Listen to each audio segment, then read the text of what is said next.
Hello बच्चों, let's see this question. The question says read the following extracts and answer the questions that follow in 1 or 2 lines each. Question में हमसे ये बोला जा रहा है कि नीचे दिए गए एक्सट्रैक्ट को पढ़ें और उसके क्वेश्चन को आंसर करें 1 से 2 लाइन में. The extract is Belinda was as brave as barrel full of pears and ink and blink chased lions down the stairs. Mustard was as brave as a tiger in a rage, but Custard cried for a nice safe cage. तो यहाँ पे बोला जा रहा है कि Belinda जो है वो इतनी ज्यादा ब्रेव थी कि एक बैरल में जितने भी बियर्स आएंगे उन सबके जितनी वो ब्रेव थी.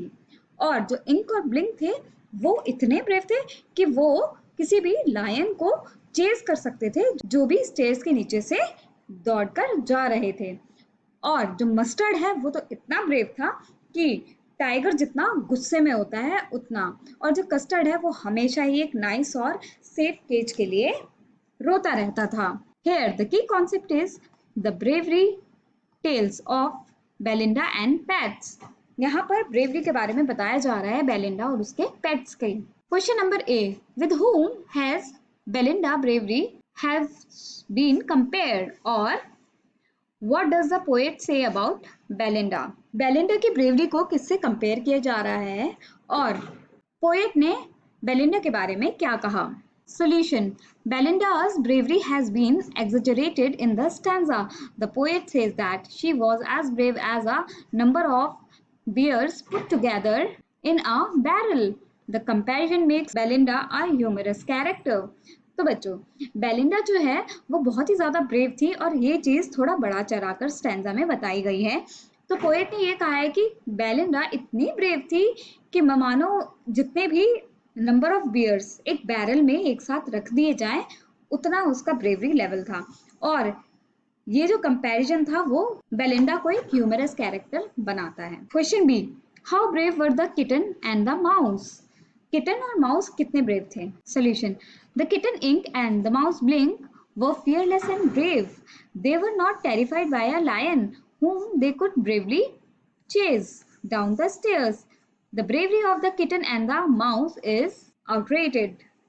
तो बच्चों, जो किटन थी इंक और जो माउस था ब्लिंक, वो दोनों एकदम ही फियरलेस थे. उन्हें किसी चीज का डर नहीं था और वो बहुत ही ब्रेव थे.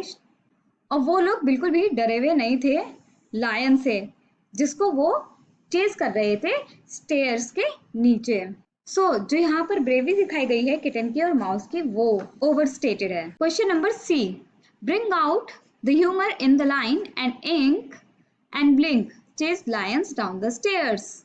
तो बच्चों, ये लाइन ऊपर यूज की गई है and Ink and Blink chase lions down the stairs. इसमें क्या ह्यूमर है, क्या हास्य पदार्थ है, उसको निकाल कर बताएं. Solution. The very idea of the little kitten and a small mouse chasing a lion is a ridiculous one. Usually it is the lion that chases its victims.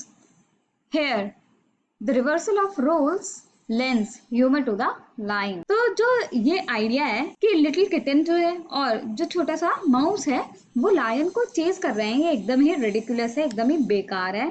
क्योंकि यूजुअली क्या होता है ना कि लायन चेज करता है victims को अपने, और यहाँ पर जो रोल रिवर्सल हुआ है वो ही इस लाइन को एक हास्य पदार्थ देता है. Question D.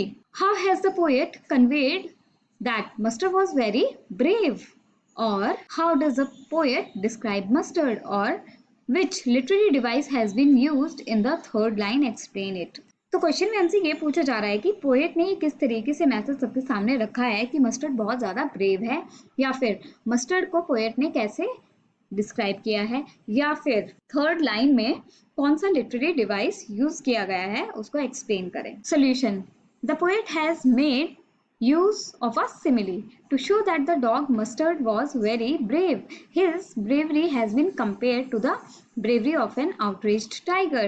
तो यहाँ पर पोएट ने सिमिली का यूज किया है जो कि लिटरेरी डिवाइस है, और ये भी शो किया है कि जो डॉग है मस्टर्ड वो बहुत ही ब्रेव है. उसकी जो ब्रेवरी है उसको कंपेयर किया गया है जब टाइगर बहुत ही गुस्से में होता है उससे. Question E. Bring out contrast between custard and the rest of the pets. और how was custard different from the other pets? और why did custard cry for a nice safe cage? Question में हमसे ये पूछा जा रहा है कि कस्टर्ड और जो दूसरे पेट एनिमल्स थे बेलिंडा के, उनके बीच का डिफरेंस बताइए या फिर कस्टर्ड दूसरे पेट से कैसे अलग है ये बताइए, या फिर कस्टर्ड को एक प्यारा सा सेफ केज क्यों चाहिए ये बताइए। Solution, the rest of the pets दो far smaller in size and were brave and fearless. The kitten Ink and the mouse Blink were so bold that they could chase a lion.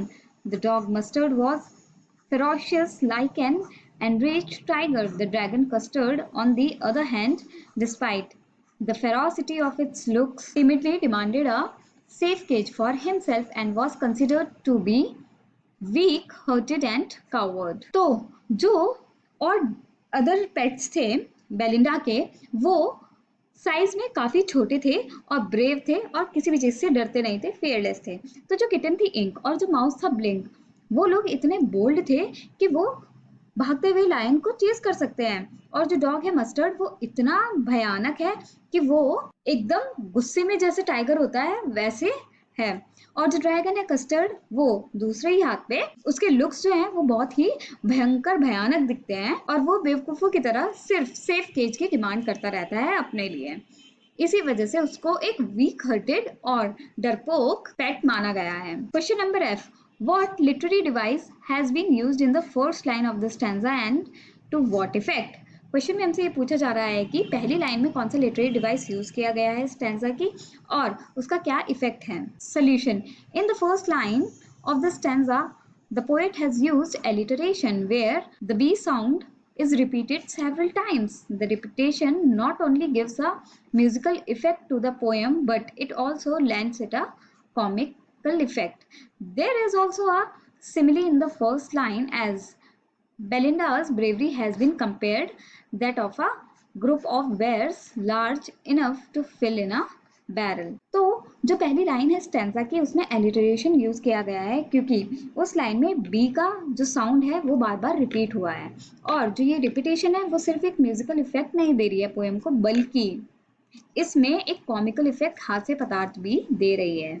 और यहाँ पे simile भी use की गई है पहली line में, क्योंकि जो बेलिंडा है उसकी ब्रेवरी को कंपेयर किया गया है बहुत सारे ग्रुप ऑफ बेयर्स से जो कि एक बैरल में इकट्ठे आ सकते हैं, उसके बराबर। Now let's read all the objective questions first and then answer them. Question A, there is a repetition of dash sound in the first line and this literary device is called dash. तो यहाँ पर कौन से शब्द का बार बार repetition हुआ है, वो है बी। और कौन सा लिटरेरी डिवाइस यहाँ पर यूज हुआ है, वो है alliteration. Question B, Ink and Blink are portrayed as. Ink और ब्लिंक को किस तरीके से दिखाया गया है। Number 1 teammate, number 2 brave, number 3 sharp, number 4 intelligent. So answer to this question is option 2 that is brave. Question C, a tiger in a rage is, मतलब tiger जो कि गुस्से में है वो कैसा होता है। ऑप्शन 1 काम, option 2 engaged, option 3 helpless, option 4 violent. So answer to this question is option 4 that is violent. Question number D, the poetic device used in the first and third line is। तो पहली और आखिरी line में जो poetic device use किया गया है वो है simile। Question number E, all that custard needed was। वो सारी चीज जो custard को चाहिए थी वो थी nice safe cage. So here are the answer to the objective type questions all together are question A, B alliteration, question B option 2 brave, question C option 4 violent, question D simile, question E nice safe cage. I hope you understood it well. Best of luck. Thank you.